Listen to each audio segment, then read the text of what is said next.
परीलोक की रहस्यपूर्ण यात्रा। एक जादुई कहानी। मीरा और राजकुमारी राधिका। 7 साल की मीरा बहुत ही जिज्ञासु और चंचल लड़की थी। वह अपने छोटे से गांव में दादी की कहानियों में खो जाना पसंद करती थी, खासकर परियों, जादू और रहस्यमय जंगलों की कहानियां। एक दिन नीली तितली का पीछा करते करते मीरा जंगल की गहराइयों में जा पहुंची। पेड़ों के झुरमुट के बीच वह रास्ता भूल गई। चारों ओर सन्नाटा था और पेड़ इतने घने थे कि सूरज की किरणें जमीन तक नहीं पहुंच रही थी। तभी उसकी नजर एक चमकते हुए दरवाजे पर पड़ी। वह दरवाजा 2 पुराने पेड़ों के बीच छिपा था और उससे नीली रोशनी निकल रही थी। डरते डरते मीरा ने दरवाजे को छुआ और दरवाजा धीरे से खुल गया। अंदर का दृश्य देखकर मीरा की आंखें चमक उठीं। फूल हवा में तैर रहे थे, झीलों पर इंद्रधनुष फैले थे और छोटी छोटी परियां आकाश में नाच रही थी। इस जादुई दुनिया के बीच खड़ी थी प्री राजकुमारी राधिका।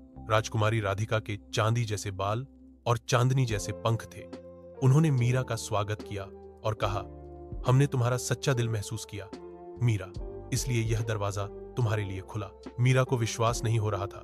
राजकुमारी राधिका उसे परीलोक की सैर पर ले गईं, जहां बातें करते जानवर, गाते हुए फूल और हौसते बादल थे।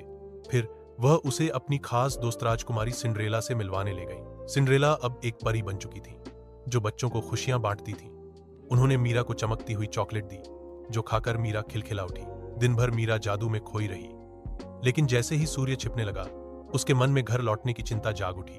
राजकुमारी राधिका मुस्कुराई और अपनी छड़ी घुमाकर एक सुनहरी राह बना दी। जब भी तुम्हें सच्चे प्यार और जादू पर विश्वास होगा, यह दरवाजा तुम्हारे लिए फिर से खुलेगा, उन्होंने कहा। मीरा ने परियों को अलविदा कहा और दरवाजे से होते हुए वापस अपने गांव पहुंच गई। उस दिन के बाद मीरा कभी नहीं भूली कि उसके भीतर भी जादू है, और जब भी हवा में घंटियों जैसी मधुर आवाज आती, वह जान जाती राजकुमारी राधिका अभी भी उसे देख रही है।